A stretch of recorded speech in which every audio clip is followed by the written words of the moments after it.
I'm going to go work with NBA, with overseas guys, with college guys, with pre-draft guys, and I'm going to be thrown into it and I'm going to be learning it on the court.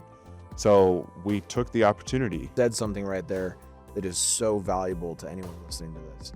You didn't go down there, it's like, this will look really good on a resume. I'm going to get some sort of certification or credential or something that someone that may hire me may think is valuable. You went for the skills. Like, you went and you said it, right? Like, that shows what your mindset was, that you went there because what you could learn. I get a message that says, can you be at Extra Mile Arena at 7:30 to work with this player?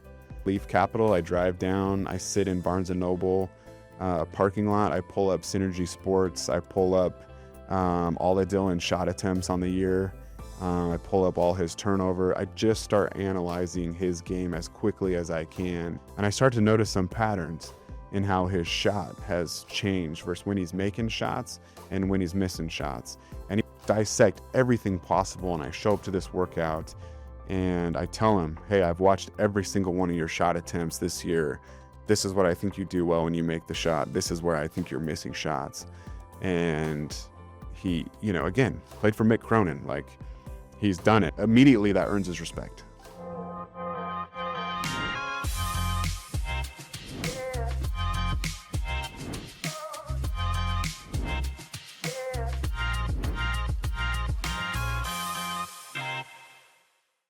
Okay, today's guest on the 1% podcast is Nate Hartman. Nate is the owner of Coach to Lead. He's also the head basketball coach at Eagle High School and the director of Mettle Sports facility over in Nampa. So we're excited to have Nate on the podcast. Nate and I have been buddies for a while. Nate, we're excited to have you on today. Thanks for coming in. Yeah, I appreciate you. I've spent time listening to the podcast. Really enjoy what you're doing, putting these community leaders and business people out in front of people. It's super valuable. Appreciate that. Love it.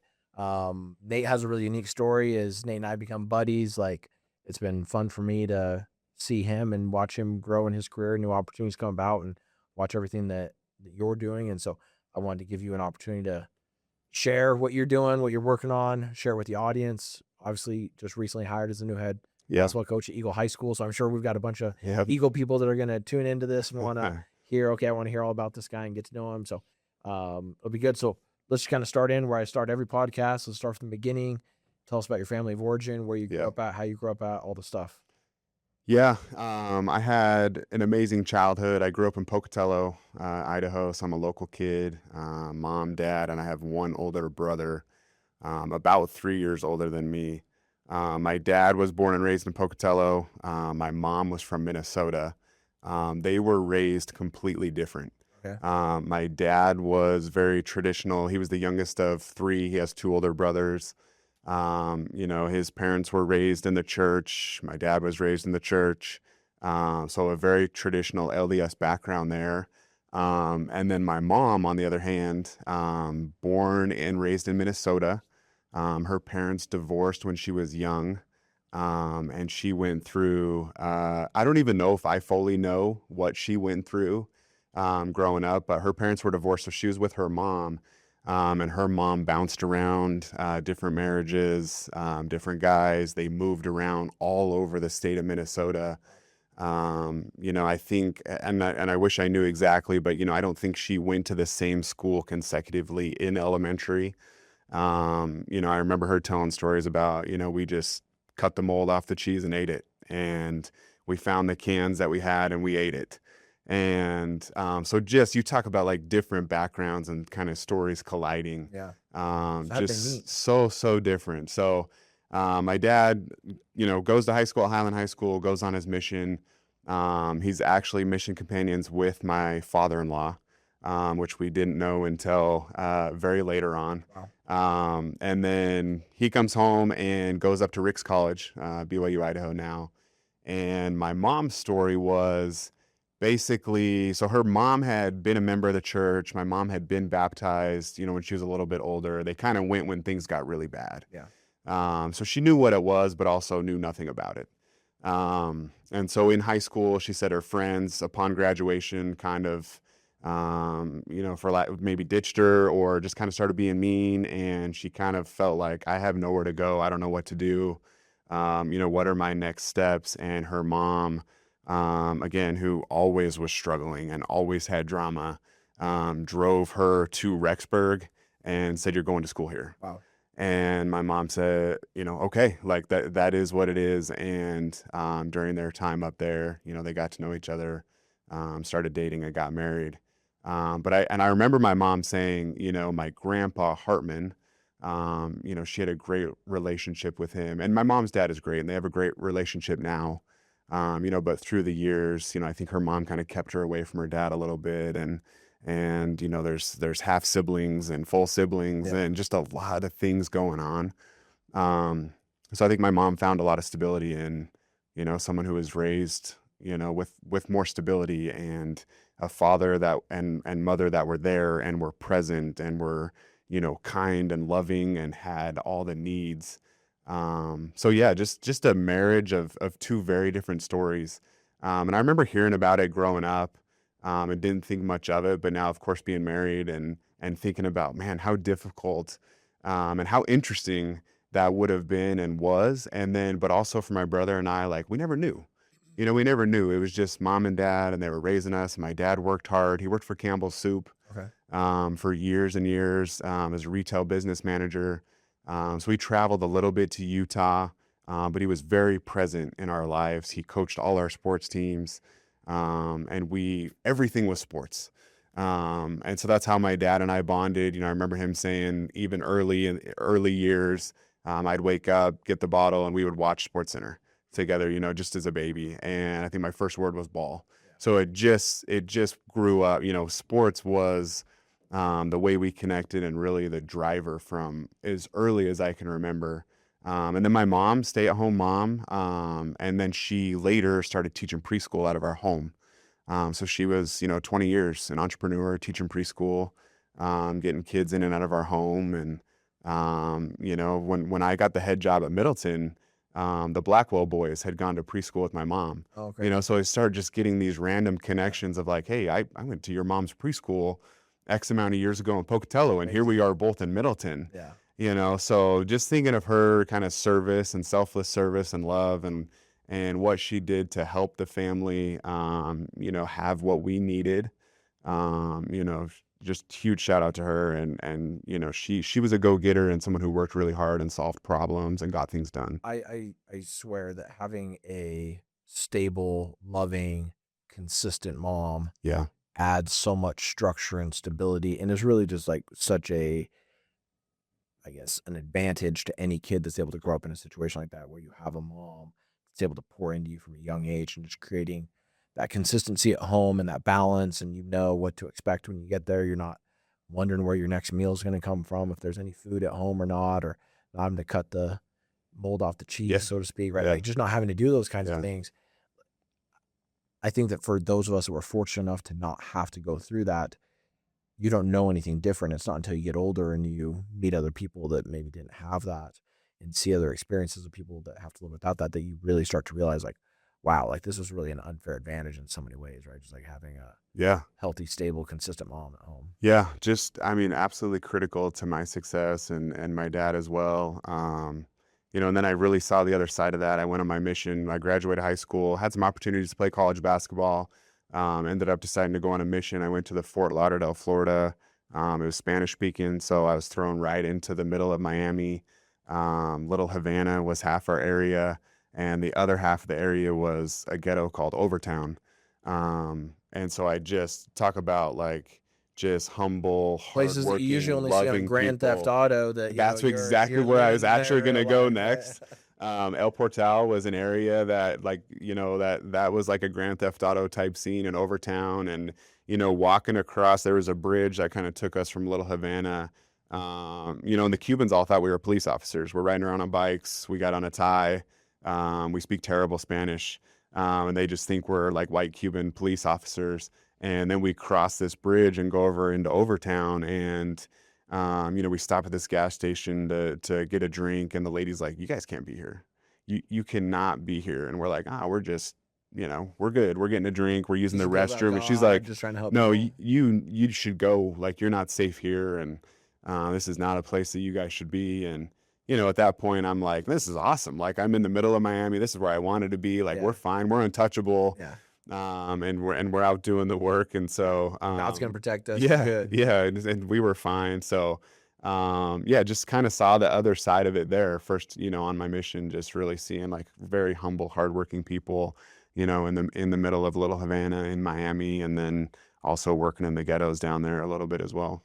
Very cool. So what were a couple of your biggest takeaways from your mission experience? Like, so many lessons to be learned. Like, I was having this conversation with a buddy the other day.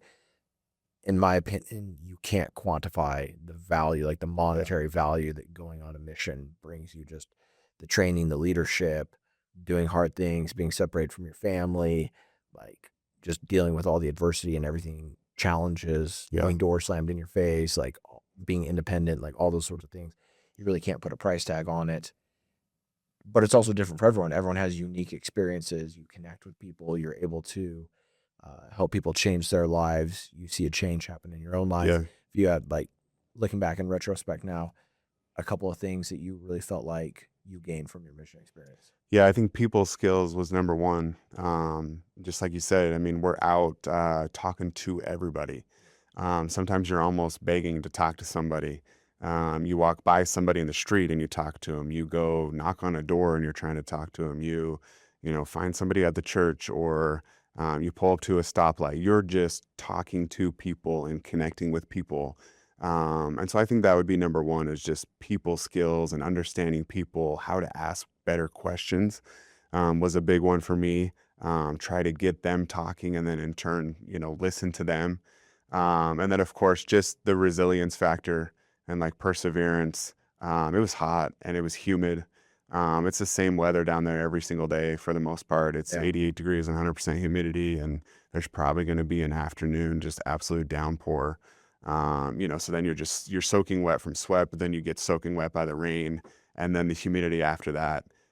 So just the resilience factor of, we're gonna go touch one more door, or we're gonna go have one more conversation. And then just like the servant leadership aspect. I have a master's in organizational leadership and HR management.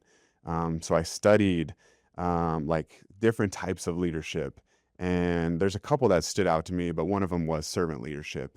And it's the way Jesus led, and it's regardless of religion or what you believe in. Like, if you just believe in Jesus the Christ, um, all the things we can take from him, like leadership might be number one. Yeah. Is how he communicated with people, how he cared for people, how he gave people feedback, how he sometimes tested people. And he didn't just always say, hey, I can fix this and this, what's going to happen. And then, obviously you get to the cross and the ultimate sacrifice of, he's being mocked. I could take myself down. I really could.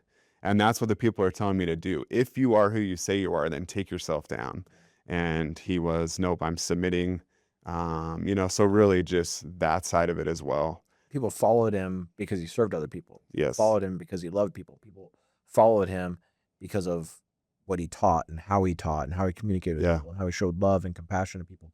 So, like, I couldn't agree with you more. Like, Jesus is the ultimate leader, and he's the ultimate example of leadership. And so, like, as you follow those things, as you implement those things, one of my favorite Tony Robbins quotes is, two of the biggest lessons you can ever learn in life is the ability to recognize patterns, and then the ability to go implement them. Mm-hmm. And so, like, you just see the patterns, like, recognize what are the things that he did. How did he talk to people? How did he teach people? What did he share? How did he love people? How did he communicate? Take those patterns and then go implement them into your own life. Yeah.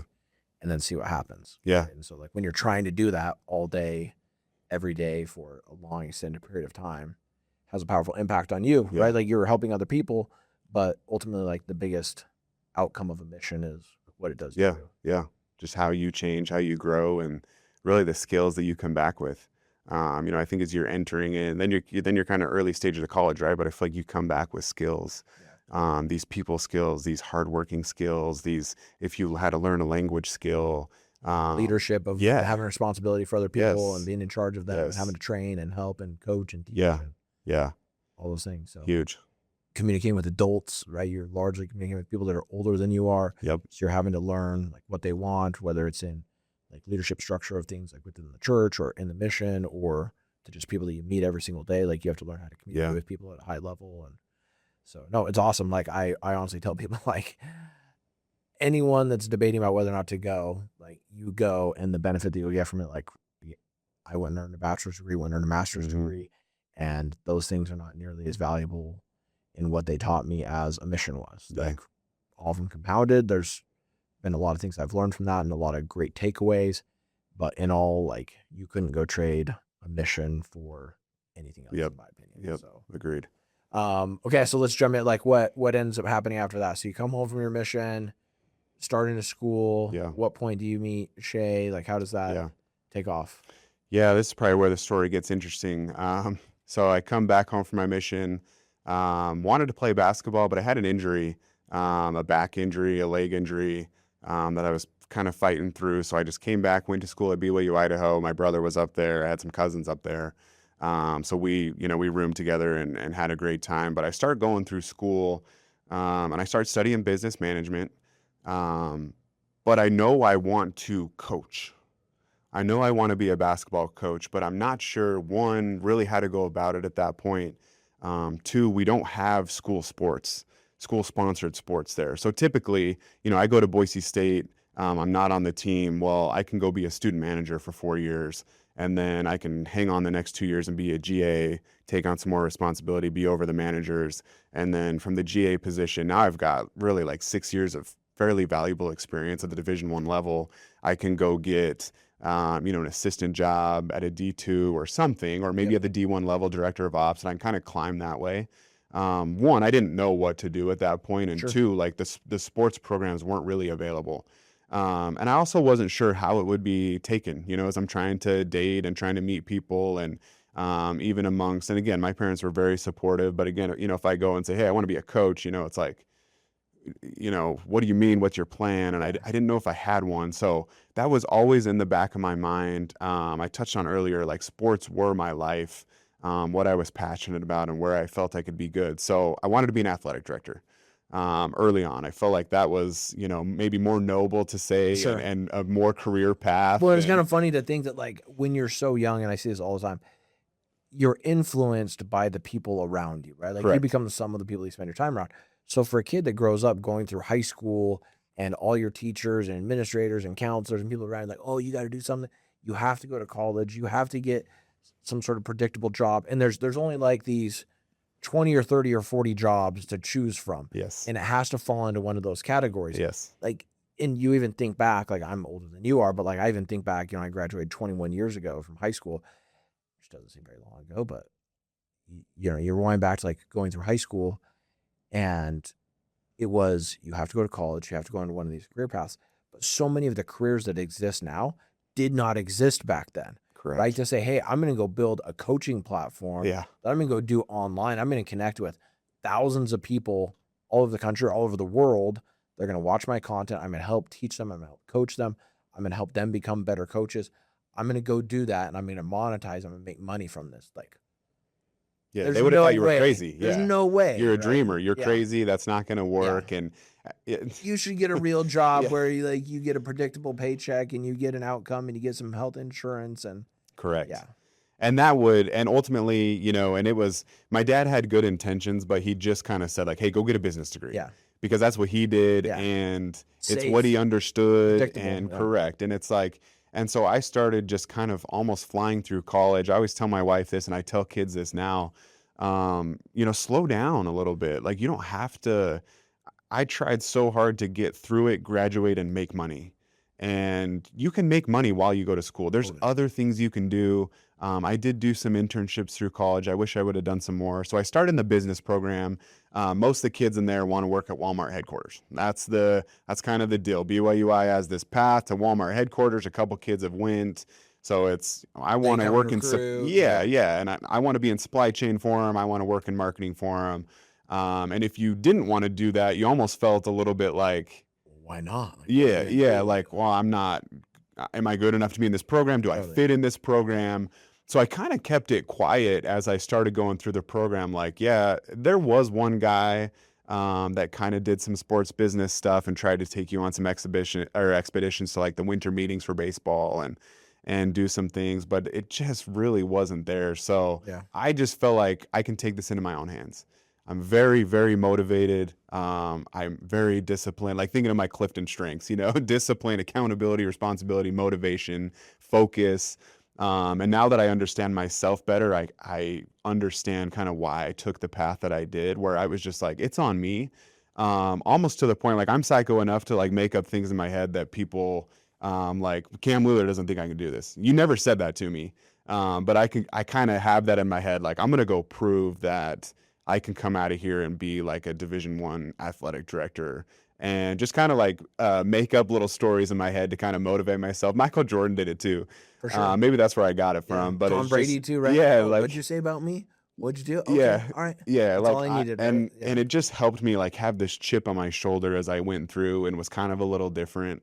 Um, anyway, so I go through the business program, and again, I kind of realize it's on me. So I'm studying different coaches, and I hear this story during the NCAA tournament about Buzz Williams, about how he landed. At the time, he was at Marquette, but how he got into coaching. You look at Buzz Williams, you say he probably didn't play high level basketball.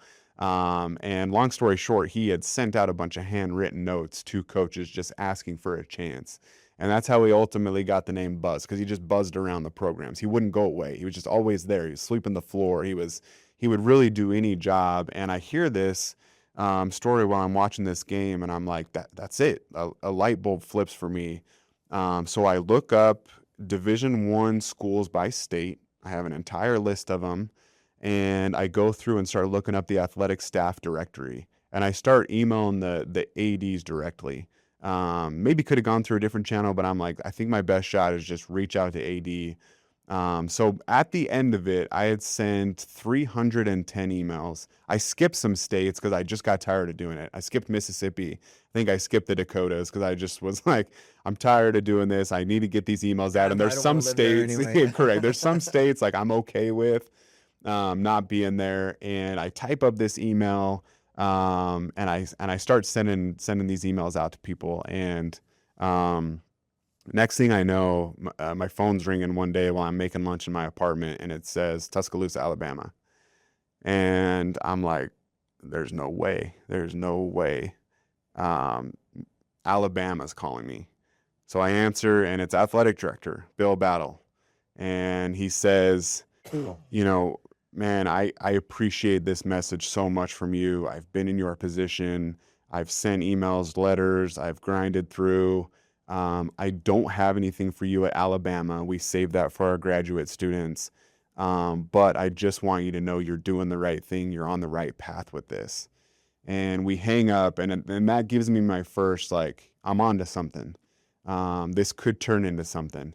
And I end up getting 7 offers out of about 310 emails to come to these different schools and essentially intern or kind of start working in their athletic department. I end up deciding on George Washington University. I go back there. At this time, Shay and I were actually engaged, so we had to be engaged for my grandpa to pay for her to come with the family to the DC trip. Gotcha. So that was part of the I had to tell, like, hey, we have to be engaged. He's not paying for a girlfriend to come, but if a fiance, he'll pay to come. So I was getting set, ready to graduate with my bachelor's, and we go to George Washington University on campus there, meet with the athletic director. He tells me he'll give Shay a job. He tells me I can be around the basketball program, which again, that's what I always wanted. I just wasn't sure, really how to articulate that. And I got accepted into the master's program back there, the sports management program, athletic admin. And it's going to just cost an insane amount of money, to go back to DC, to live in DC. And as Shay and I, again, we're engaged What year here. is this approximately? So this would have been 2000. This would have been 2013. I think I graduated in 14 from school. So I'm like getting ready to graduate. So you're like what, 22, 23 years old or something like this? Still Sending very young. all these emails, Yes. reaching out to all these athletic directors, hundreds and hundreds and hundreds of emails and letters that you're sending out to these guys, and then opportunities start coming. Yes. And then you're just evaluating, okay, like what feels right. And even going and taking a trip, checking it out, like seeing it in person, feeling it, but like you're working, you're grinding, like you're getting through school. Yeah. You're just chugging away on credits. And And really, my experience to this point was I did an internship for the Utah Grizzlies ECHL hockey team. Okay. Knew nothing about hockey, but took a business and communications internship. I ran their Twitter account during games. I was the mascot one day as we delivered Valentines to around the city. I picked up food. I, sat on LinkedIn and looked up potential candidates and eliminated candidates based off their, social profiles. So I'm just like grinding. I'm not being paid. I'm living at my cousin's house. I'm working late. I would take naps in the suite during the day as I waited for games because it was too far for me to drive. At school, the most valuable experience I had at school was a class called IBC, Integrated Business Core. I had one really good class that I remember, consumer behavior, taught by like a former Air Force pilot who was awesome, a little intimidating, but awesome. But this IBC program too gave me some great business experience. We were charged with coming up with a business on campus, and making it profitable. We took over the campus bowling alley. Nobody wanted to bowl on campus. It was pretty lame. There was like 4 lanes. We rebranded it, called it the Strike Zone. It's still called that today. Cool. And then we also implemented roller skating for Monday night FHE. And so my experience is ECHL hockey team, IBC program. And I had helped kind of run like the intramural program a little bit. But again, I get it. Iowa State reaches out. Yeah, we'd love to have you come here. Florida Gulf Coast reaches out and says, yeah, we would love to come here. And this is like right at the height of the Florida Gulf Coast thing, right? Like Dunk City was a thing. Like, gone to the Sweet 16. Yeah, Breck Homer follows me on X now. Like, he was a player back then, throwing all those oops. Yeah.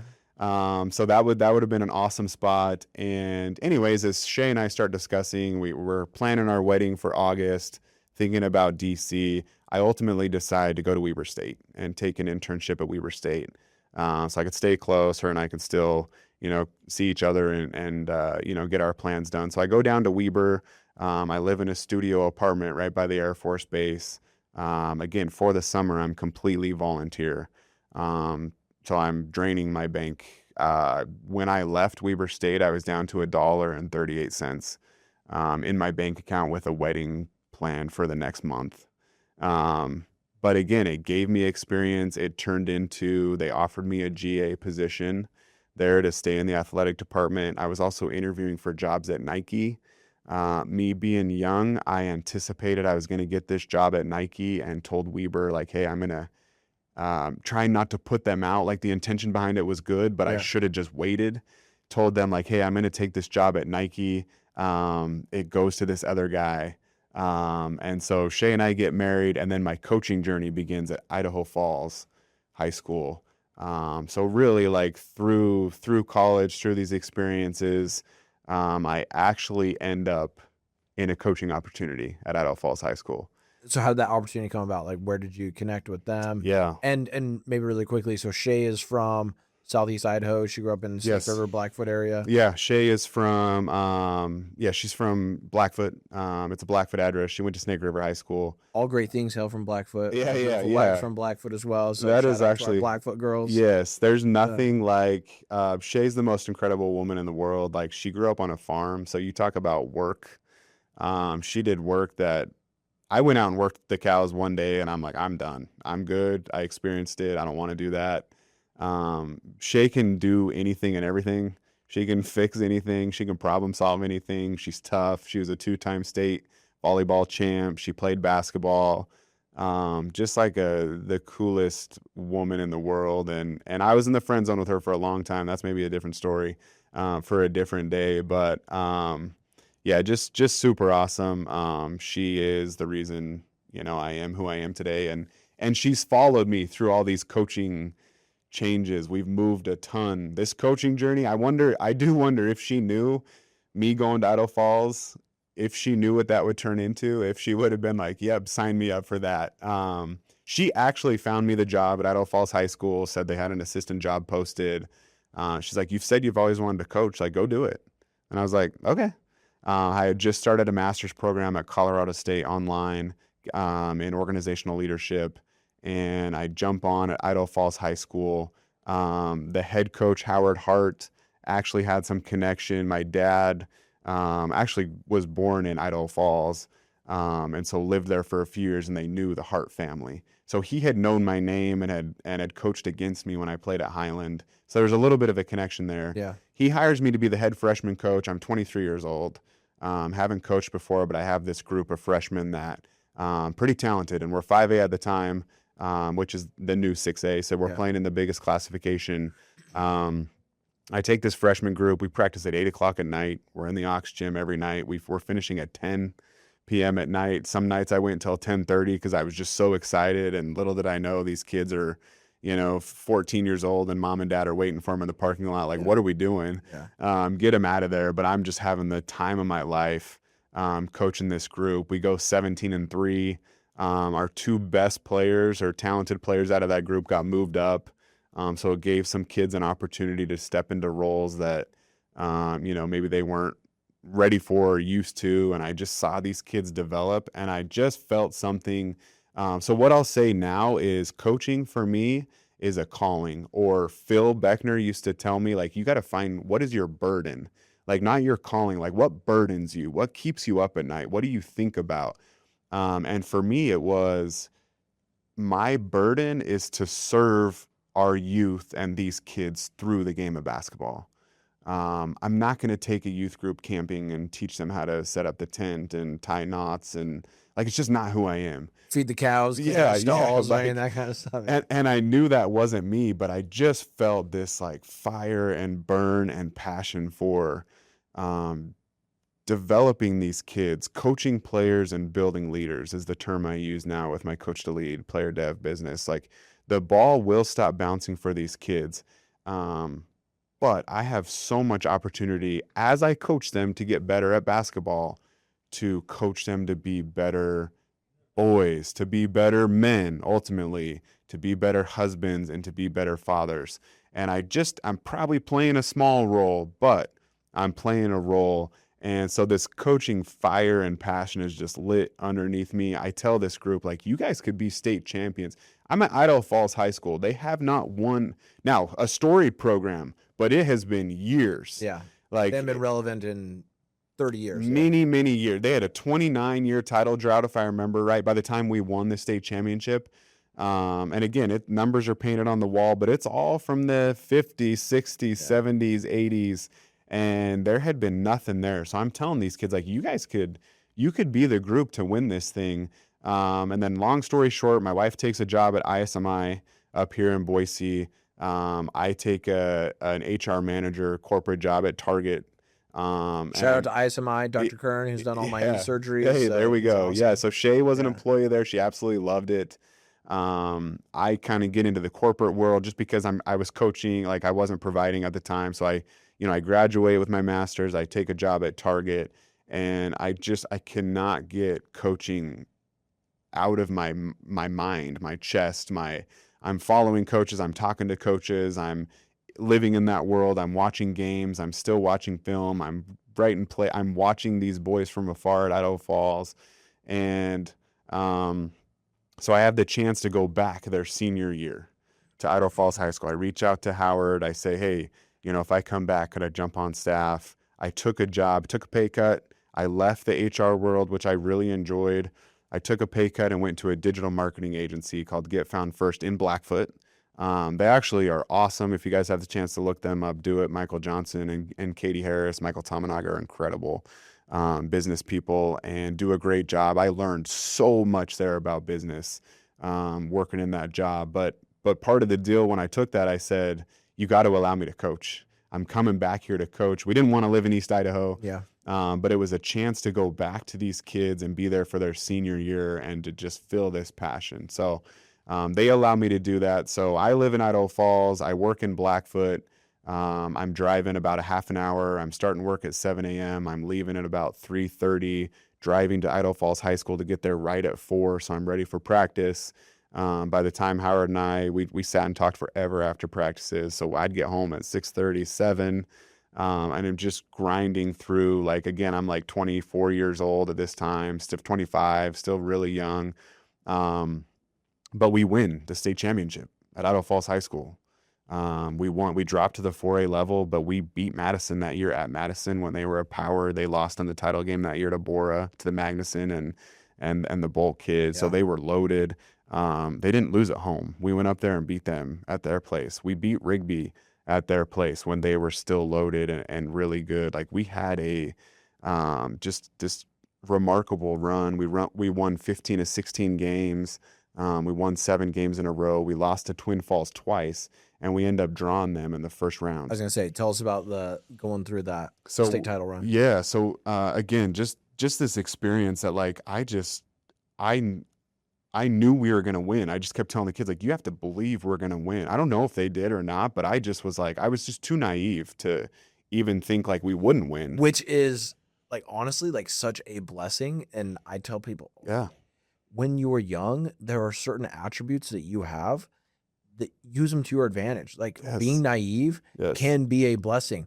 Being young and dumb and inexperienced and being willing to take risks, like fast forward 10 years and you've got kids in school and they're entrenched in what they're doing. Could you just go move back to Idaho Falls to go do something like this? Like, no, you couldn't go do that. But like when you're young and dumb and naive, it's like, oh, sure, I'll go take that risk. I'll go do that. Sure, I'll go seek out this opportunity. And it's Yes. like, you look back and you're like, man, I am so glad that I worked really hard and grinded my butt off when I was early in my 20s. I took advantage of opportunities. I went and moved places. I Yes. went and did things. I went and took advantage of these things because like your 20s is when you learn, right? Like you should have 2 jobs, and Yeah. your story is spelling this out perfectly to people all the time. You have to have 2 jobs the entire decade that you're in your 20s. 2 jobs. So one of them can be going to school, but then the other one is you need to be doing internships. You need to be learning. You need Yes. to be working for other people. You need to be coaching and getting experience. Like whatever you want to go do, start gaining whatever kind of experience that is. And you might be working for free, Yeah. but go do internships, go get connected with people, go seek out opportunities. So go to school, gain experience, and then start working and take on some sort of second job. That second job can be starting your own business. It can be building out like, whatever you're wanting to go do. But like you need to have 2 things that you're doing all the time. And one of them will probably be the one that's paying the bills. Yes. And then the other one is the one that's building the dream. Yeah, no, I completely agree. And that was the mindset I was living on. And I would back up what you said, like go do that in your 20s. Like go, you have the energy, you have more time. So go do it. So we draw Twin Falls in the first round of the state tournament. It's back when matchups are kind of preset. Yeah. And again, like people still think like, oh, Idaho Falls, they got lucky. They kind of ran through. We were 5-4 heading into Christmas break. 5-4, and we finished the season as the state champs. We were 20-5, and just went on this run of 15 to 16 games. Twin was the one team to beat us at their place during this run. So we draw them in the first round, and we practice at C of I, reach out to Colby and Shelby and Michael and reach out to those. Can we come practice there? Twin Falls has 2 great big guys. And we were big as well. We had a big lineup. Paul Wilson, who played forever at C of I, and Braxton was 6'6", and we go 6'6", and we go 6'10", and our guards were long. They were baseball. Andrew was a baseball player, but he was long, quick hands. And then we had a guard that was a basketball player, true ball player, and really carried us. But anyways, and then they have 2 big guards, big slow guards. And then they've got a kid out there that's just not very good. So we triangle into them. And we allow our bigs. They played block Which you haven't on done block. either the previous 2 times you played them. Had not done it when we had played them before. But looking at the scout, looking at their offense, and Coach Hara is an incredible coach. But we knew where those bigs were going to be, and we knew where their guards were going to get their shots from. They didn't move real well either as guards. Like they weren't like blow by you guards. They were big, thick, physical, and good shooters. So we camp out our bigs on the blocks. We have the point of our triangle. We put our smartest player there, right at the nail, and he's just kind of directing traffic. He's showing, he's bluffing, he's doubling at times when guard has it. He falls back, he digs in the post. We're letting him have freedom there, and then we're chasing. We're man to man, almost nose to nose, just playing these other 2 guards. Like you're not going to get catches. So we essentially no-guarded the kid that we didn't think was very good. Yeah. And we hoped he would hit the first 3-point shot, so he would keep shooting. First play of the game, he catches it, he looks, he's wide open. He like hesitates a little bit, looks, and then shoots it and makes it. Their crowd is like, here we go. Our kid that's not our best player hits a shot. We beat these guys twice. It's over. I'm over there clapping like, yes, exactly what we want. Keep shooting. He ends up, he keeps shooting. Anyways, we grind out this win. I think, and it was low scoring. It was like 49-45. It's ugly.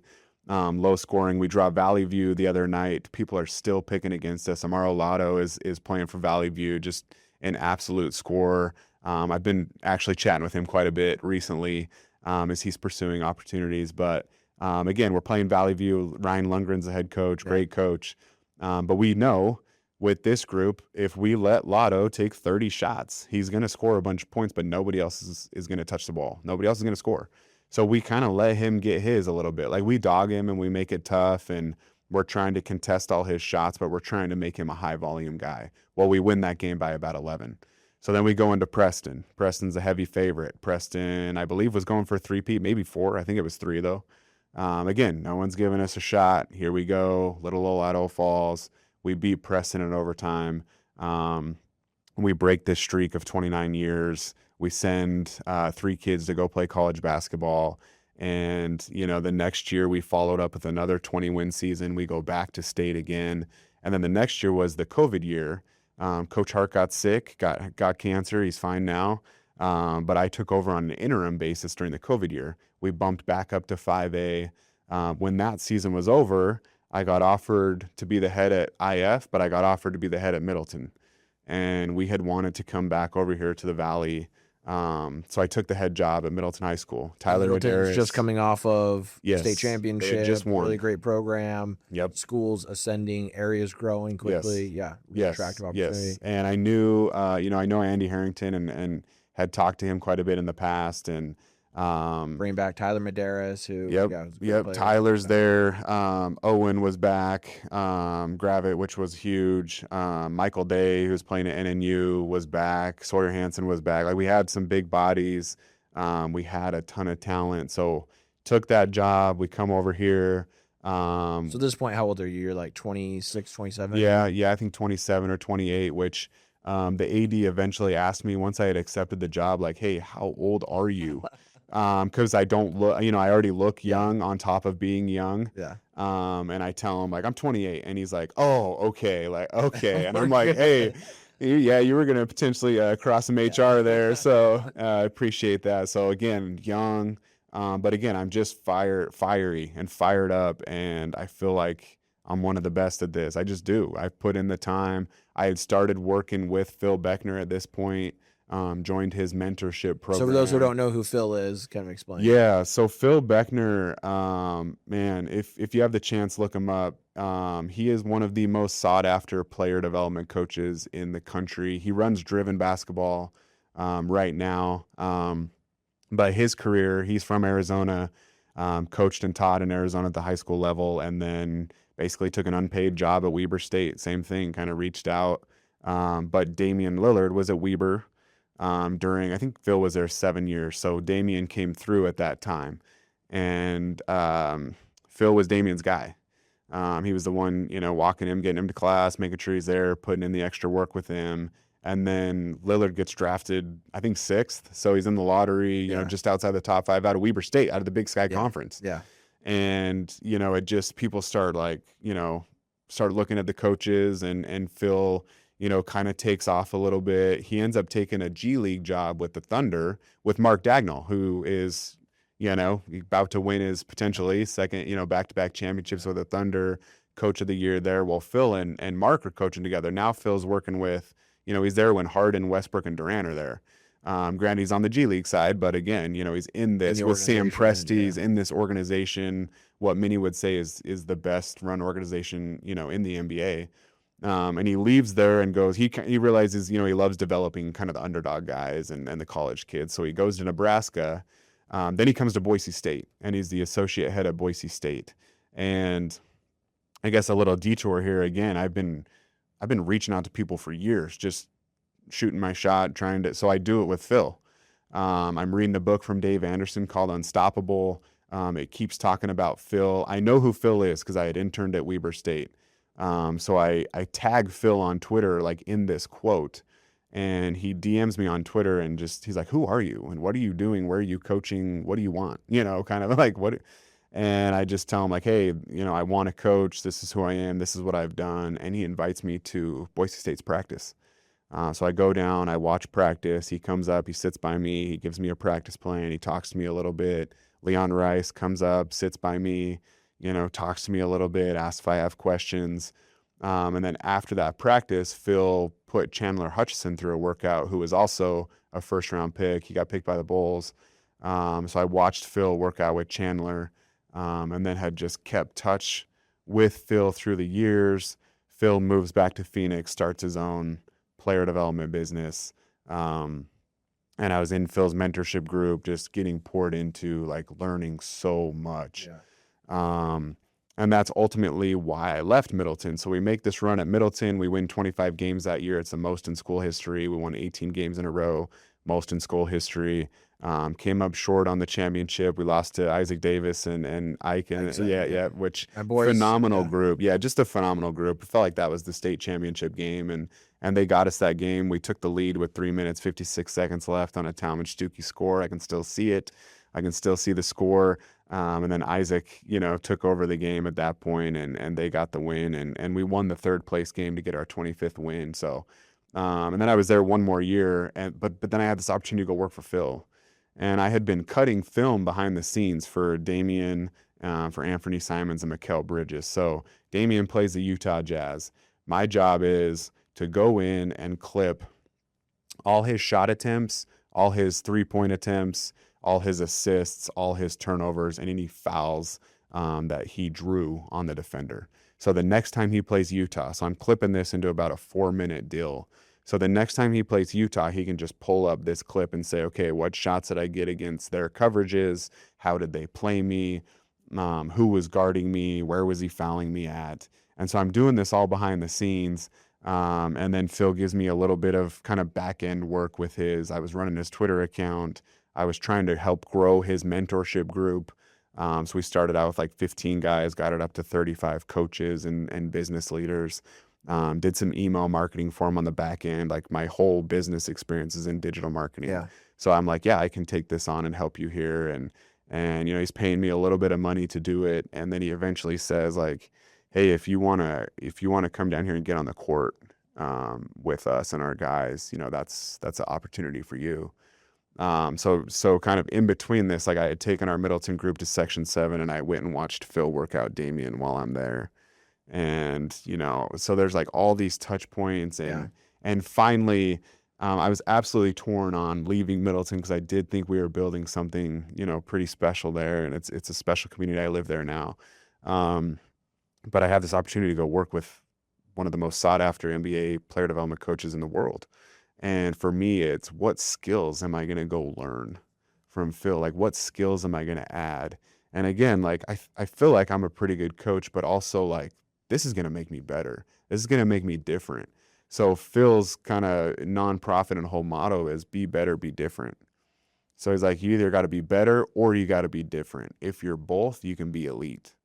So at this point, I'm like, I feel like I'm a pretty good coach. I feel like maybe I'm different in some areas, but like, this is going to make me different. Yeah. I'm going to go work with NBA, with overseas guys, with college guys, with pre-draft guys, and I'm going to be thrown into it, and I'm going to be learning it on the court.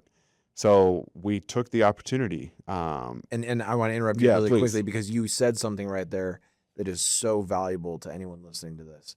You didn't go down there because, like, this will look really good on a resume. I'm going to get some sort of certification or credential or something that someone that may hire me may think is valuable. You went for the skills. Like, you went and you said it, right? Like, that shows what your mindset was, that you went there because what you could learn. Yeah. Ultimately, like, investing in yourself. And tell people every single day, like, the best thing you can ever invest in is yourself, is gaining the skills necessary so that you open those opportunities, right? Like, don't go to college to get a degree, go to get skills. Yes. Don't go take an opportunity to work somewhere because it's going to look good on a resume. Take where you can get the best skills from, where you gain your skills, because that's what you get to keep. And ultimately, like, that's what's ultimately going to pay you the most and give you the most opportunities, is your mindset, your skill set, and your network. Yeah. Yeah. And that's where I just felt, who else in Idaho could say they've gone and done this? No one. I'm like, no one can. So I knew if I come back to Idaho, I knew it was a possibility. I can always get another high school job if that's it, because I was just so torn on, what do I do? I do love this and I want to build this, but I'm like, I cannot pass this up. And it was unbelievable. Like, I could go on with stories for, just unbelievable. And Phil was big on the shooting side of things. And, I just saw some of the combine shooting numbers. Kingston Fleming's was 19 to 25. That's great. After that, there was 13, 12, 11, 10. Like Darren Peterson, they say he's going to be, he should be the best shooter in the draft. He went 10 to 25. Debanza went 11 of 25. And if you watch the NBA draft, you'll hear almost every pick they're going to say, athletic, can score it, can get to the rim, can rebound, can do these things, needs to work on his shooting, needs to polish his shooting, which that stuff does come later for some. I get that. But it just clicked for me too. Like, if I really dial in on shooting, like, who's teaching this? Yeah. Who's teaching base and balance? Yeah. Shooting. And shooting is the separator. There is a spot for the kid who can shoot the basketball. There just is. Yeah. And so I really locked in on the shooting side of it. So I worked for Phil. I ended up taking a college basketball job. That was a dream of mine as well, to coach college basketball. Benedictine Mesa University. We have no gym. We're a small NAI school. There's about 300 kids on campus. It's all athletes. The campus is one building. And again, I'm driving an hour and 10 minutes to get to practice in the morning. I'm driving 35 minutes to get home. I'm working a full-time job remotely in the digital marketing space, and Benedictine's paying me $7,000 a year. I'm driving the van from Phoenix to LA on multiple occasions with a van full of college kids. Yeah. We slept in the Oakland airport twice.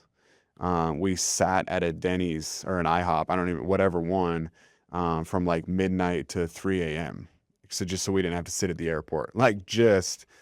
And it was awesome. And we had, at the time, a phenomenal, so we won 18 games. We had the highest win percentage in school history. This last year, they went to the Final Four, the Fab Four, the NAI. So they absolutely shattered what had been done in the past. But, it showed me at the time my next job was going to be across the valley in Glendale. My daughter, my oldest girl, was in kindergarten. I mentioned, hey, we're going to have to move for the next basketball job. Tears. I have friends here. I love my school. And it just hit me this isn't it right now. Trying to climb the college basketball ranking, right now. I have young girls. So I told my wife, and we loved Arizona, but I just told her, let's go back to Idaho. I'm going to start my own player development business. I feel like I have the skills to do that, and I'm, can do that, and I'll get back into coaching. So moved back, and that's when we connected, I think through Blaine, right? Well, I think I just saw your stuff. Okay. It may have been something that he shared or that you shared where you tagged him or he tagged you or something. Obviously, Blaine, right, it's a mutual friend of ours. But yeah, I saw somehow of who you are or something. Maybe he even shared, yeah, hey, this dude's here doing training. And I reached out to you and got my son Cannon in working with you. And it's been an awesome experience ever since. Yeah. Cannon's trained probably hundreds of hours with you Yeah. at this point. And, it's been everything that you teach has been stuff that I believe in and that you've really baked into him and helped give him a solid foundation. And totally believe that shooting's a separator, right? Yeah. And Cannon's a perfect example. He really is the perfect example of, so he was in 8th grade, at the time. And, I really base and balance are the number one indicator to making a shot. You think of a foundation of a house, a lot of guys will, all right, let me see how you're holding the ball and let me see where your elbow's at. They'll start there. And Phil used to always say, if somebody starts there with you, you need to run. You need to get out of that gym, run as far away from that dude as possible. It starts with a foundation. It's what they pour.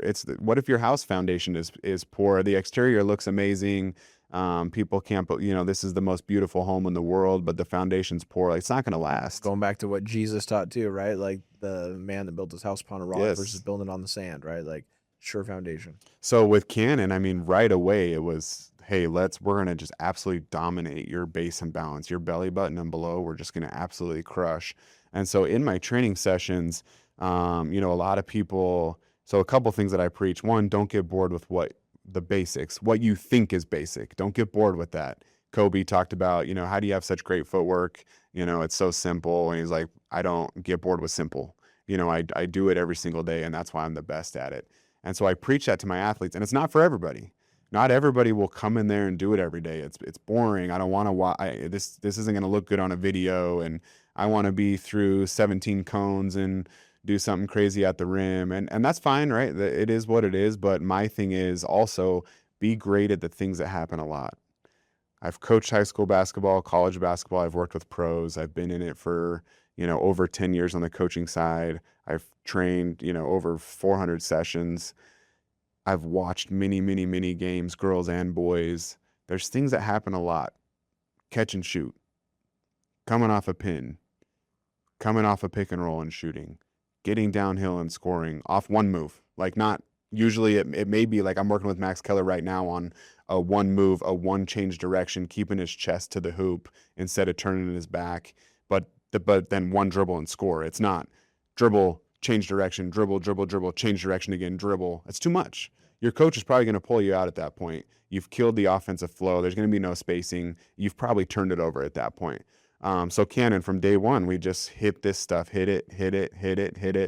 And it just dawned on me I don't know, like 2 months ago, I'm just watching him do this. And I like flash back to day one with him. And I'm like, he's dang near perfect at what I've been asking him to do now. And it's showing up in the way he's shooting the basketball. And it's only going to continue. So like his growth might be this through it, right? But he's going to hit this point where it's just like, and people are now like, man, Cannon is a great shooter. Yeah.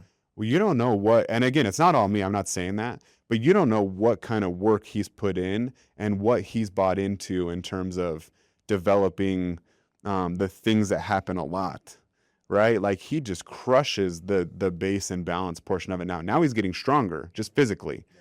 So now his game, is really starting to look different. He's really starting to shoot the ball different. He really has a great shot trajectory. And, for even from a deeper ball now, just because he's just dominated those things, which has been so fun to see his growth, but can apply really in any realm, right? It can apply from a player development standpoint, can apply in business. You're hitting those things that matter every single day, and then the growth just skyrockets. Yep. Everything that happens in the dark eventually comes to the light, right? Like, yes. Putting in all the work behind the scenes, and that's one thing that we talk about in our family. Everything you want is on the other side of getting better, right? Yeah. You've got to go put in the work. You go put in the work, you go put in the effort, you go gain the skills, good things are going to happen, right? Like just outwork everyone else, and good things are eventually going to happen. And so many times in life, people get an early reward for something. Oftentimes in athletics, it's if someone grows really early and they get big and strong by the 7th grade, 8th grade, 9th grade. But so many times those kids fail to continue to work hard because it feels like they're rewarded just for their natural gifts or whatever they have of being bigger and stronger than everyone at that point, which in a lot of cases ends up being a curse because they never learn how to work hard. They never develop. They don't put in that time and that effort because it hasn't been a necessity to. Yeah, catches up to them. Yep. And then eventually, like, okay, like what type of work have you really been doing? Because eventually everyone kind of catches up, right? Everyone gets into a similar sphere.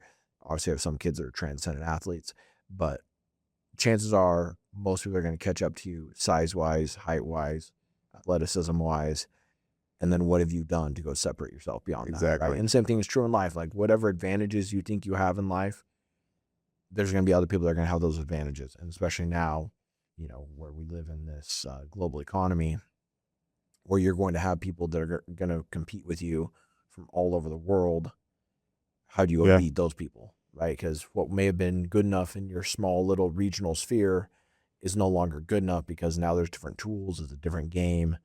But the one thing that is undefeated is hard work and consistency. Like those will take you through, whether it's getting through college, mission, working hard in sports, whether it's working 2 jobs for 10 years, but developing that skill set. It's like, okay, I can figure it out.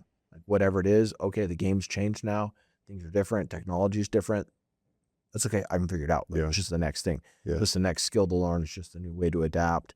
And people that learn that and get those habits in their life are going to be successful forever. Yeah. So.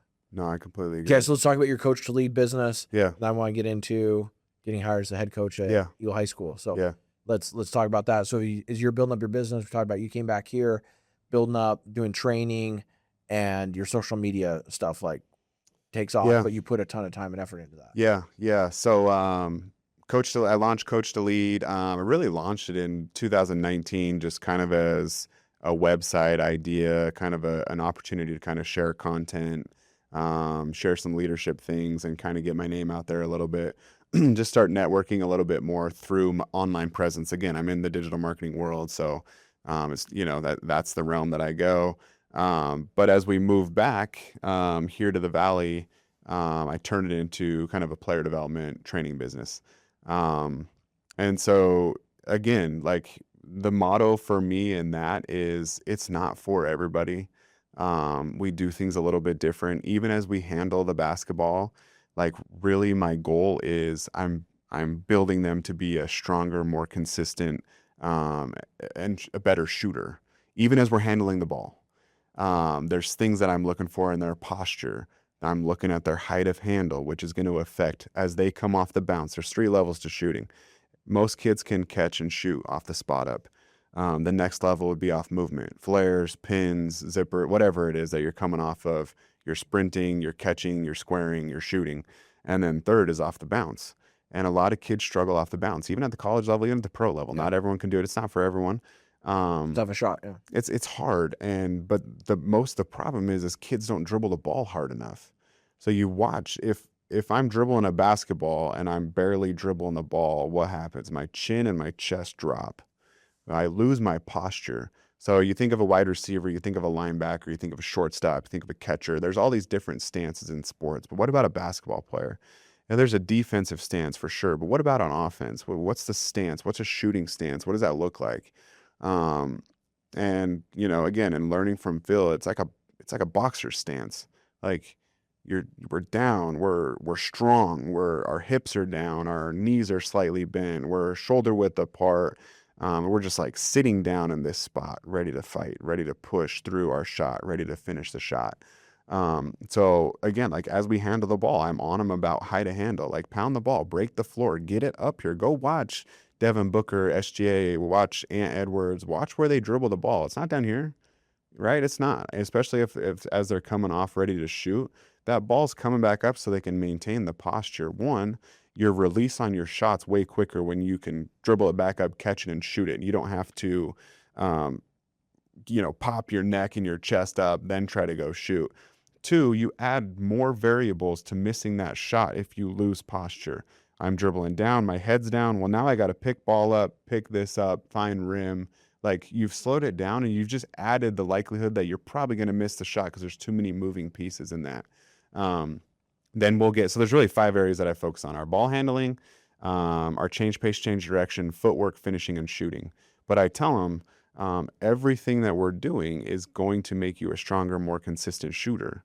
And so and that's really that's where I find my joy is making these kids into better shooters. I've launched a 6-week shooting camp that I've ran 2 years in a row, where I'll bring in small groups of people and really teach these principles. I've brought in like sports psychologists to this to talk to the kids through some things, again, kind of on the side of, this is more than just coaching players. I'm trying to build leaders. And I bought books for them. We read the book together.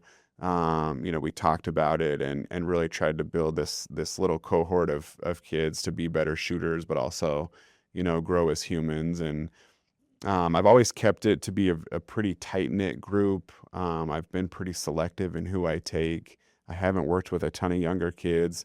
Not because I don't want to, but more so I just find more like the college level kid or the high school level kid they're stronger, so they can do more things that I want to do with them. Yeah. But then last year, I get a message, I think in January, I get a message on Instagram, I get an email saying that there's an elite player at Boise State that needs some help. No name was dropped, nothing else was really said about it. Could you help? And I email back, I'm like, yeah, this is kind of my resume. These are the skills that I have. This is what I went and did with Phil Beckner. This is what I've learned. I would love to. So I go to work that day. I'm on my way to Capitol to go coach practice that day.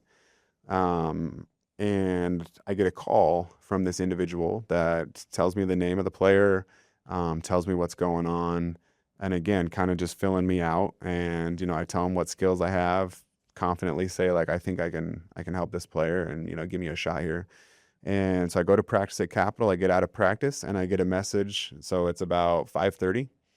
I get a message that says, "Can you be at Extra Mile Arena at 7:30 to work with this player?" And I'm like, "Yeah, I can."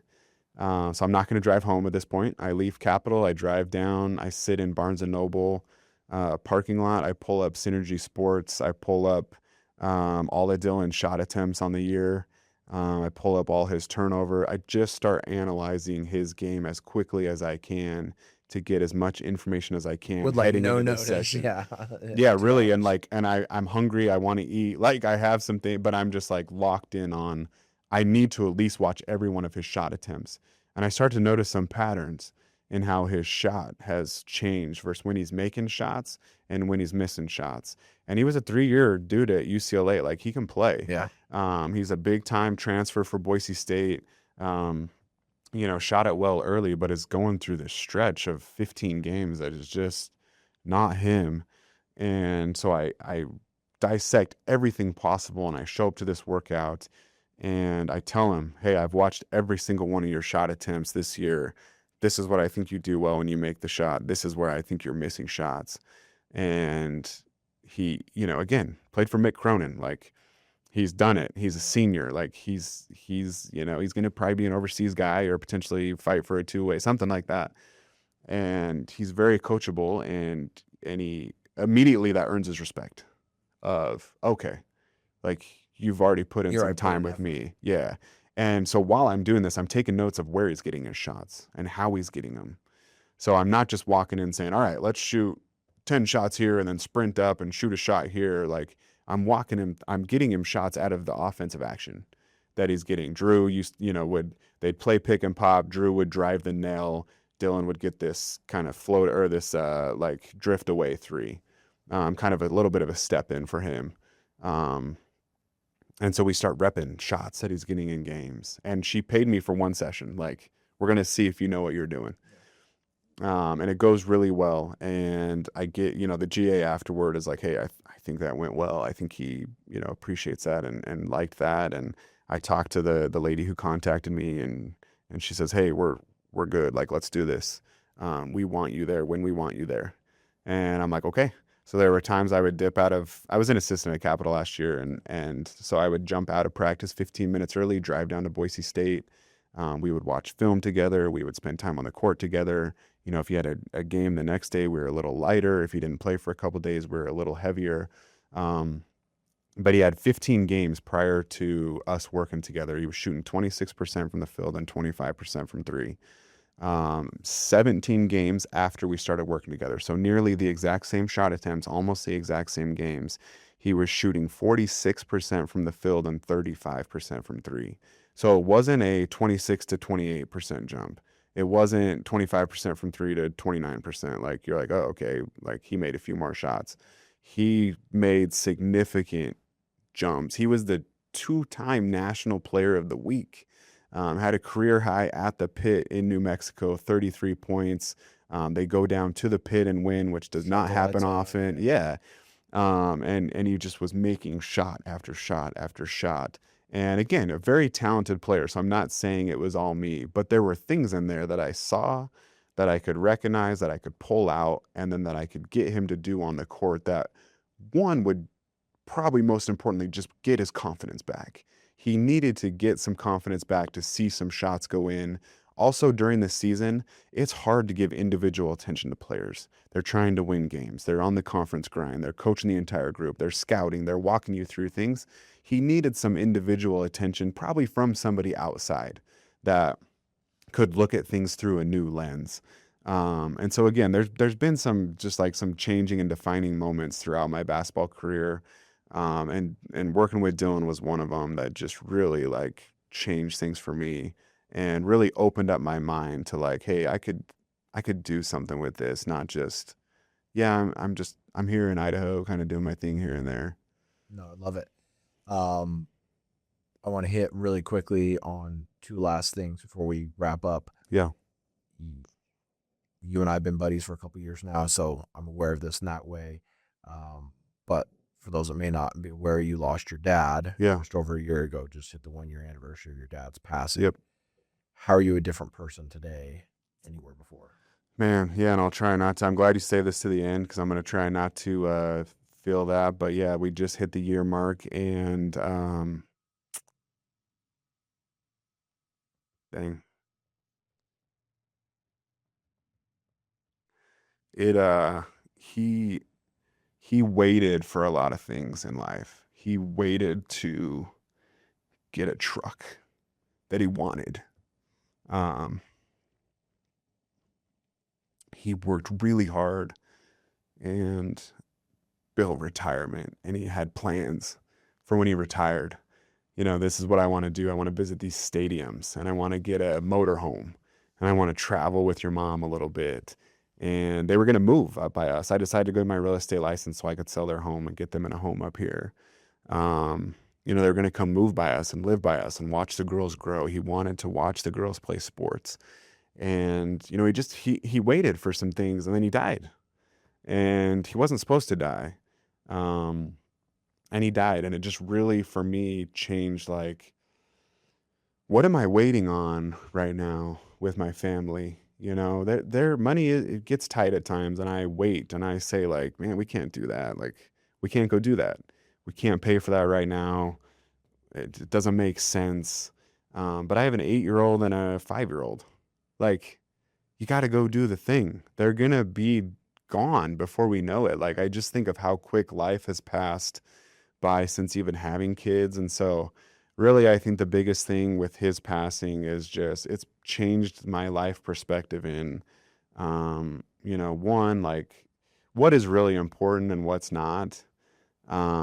There's so many things too that, like, we would talk about or worry about that just weren't ever important in the long run. And then two, like, don't wait. Don't wait to do the thing with your family. Don't wait to go on the trip. Don't wait to, you know, get what you really want and have and earned. And, you know, if you can, obviously, and it Yeah. fits within it, it makes sense for the family. But Go be assertive, to go yeah, take your future in your own hands. yeah, Go, yeah, don't wait for things. yeah. Those were two big things for me. And I was working in a job that I absolutely hated at the time for a marketing company. And, you know, I quit that job. And, you know, after going through this, I'm like, I'm done with that, and I'm gonna go to Mettle and train and, like, pour into some kids. And Mettle wasn't ever meant to be a long-term deal, just because it just doesn't pay my bills. Um, you know, but again, it just flipped my mindset of, like, one, what really matters, and then two, you know, don't wait. And I'll be brief here, but, like, one thing, George Raveling is a mentor of mine. He actually passed away last year as well. So just, my dad was in May, George was in August. George has Dr. King's original I Have a Dream speech. I met with George in his office in LA. Never been that nervous in my life than when I about, you know, go meet with George. He was a big time D1 coach. He's in the Hall of Fame. Um, but George, two things that have always stuck out to me about him is, you know, he said, if it's to be, it's up to me. And if I want to see a positive change in my life, it's up to me. You know, so those things have always stood out to me, and it kind of drove as I've bounced around and made changes and tried to go seek these skills. Like, if I'm going to go get these skills and have these things happen, it's up to me. It's up to me to go make them happen. I can't rely on, hey, please come give me a job, somebody, or, like, please come, you know, teach me the skill. I hope that it lines up. I hope that it works out together. You know, it's up to us to go make it happen. Love it. Powerful stuff. You're recently hired as the head basketball coach at Eagle High School. What is the part of that you're most excited about? What does the Yeah. future look like for you and your family? And I guess just kind of talk to us about the changes that you see taking place there and what you're looking forward to. Yeah. Go Mustangs. Go Mustangs. I'm very, very excited to be at Eagle High School. There are certain criteria, you know, as I looked at jobs and things that I wanted to be a part of it. And it starts with admin. And then two, I love that it's, you know, our town, our team. Yeah. Is kind of that slogan there. And that's powerful. You know, it's not a, you know, school that's right next to the next school and they're kind of, like, split and divided over kids. It's like, no, Eagle High School is in the town of Eagle. And I loved that about it. In terms of kind of getting going with these kids, these kids love basketball. They love to be in the gym. Anybody who's a gym rat, I'll get along with really well. So if they want to be in there and work, like we're going to get along really well. So I'm excited about that. And then ultimately, like I want to make Eagle High School the place to be to play basketball. Like I truly believe, again, with just the skill set that I have with the Eagle community, I think it can be a place that should be a place where, you know, we're competing in the state tournament every single year. And obviously the goal is to win the state tournament. But a powerful community, you know, very supportive, kids who love the game. I'm going to develop players there. You know, I'm going to give kids the opportunity to come in and get better. I want to score points. You know, we're going to play, you know, it's cliche, but you know, we want to get up tempo and play, and we're going to look quick strike early, like layups, free throws, open threes. And But like that's your brand of basketball too, right? Yeah. Anyone that's followed you or Yes. knows you, Yes. like has seen any of your stuff, or you know sees the Princeton style offense and, Yeah. and what your brand of basketball is. Like, Yep. as soon as I heard about it, first off, I messaged you, and Yeah. then I posted something on social media. And I was like, hey, like Nate's the real deal, Yeah. and Eagle is going to be really good in a hurry, because I honestly I think that the alignment with you and with Eagle and the opportunities, I think that it's going to be a home run. So Yeah.